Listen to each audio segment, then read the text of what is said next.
How to enable or disable autoplay video on Canva. The very first thing you have to do is have the Canva application downloaded to your device. And once you've done that, just open it up. And once you open up your Canva, you'll land on the home page. Now you're just going to have to make sure that you're logged in.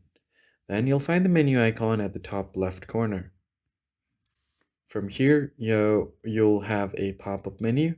Then you just need to tap on your profile icon right here on the drop down.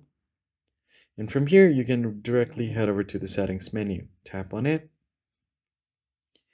And once you land on this settings page, you will have other options here as well.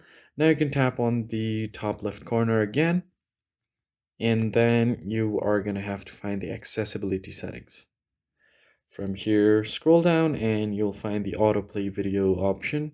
Just tap on this drop down, and then if you want the autoplay videos on, you can turn it on like this, or if you want it off, you can autoplays video off. You can select this option, and if you want to use the system preference, you could do that as well. So I'm just going to keep it off for now, and that's how you change it. That's it for this video, guys. I hope it was helpful. I'll catch you guys on the next one.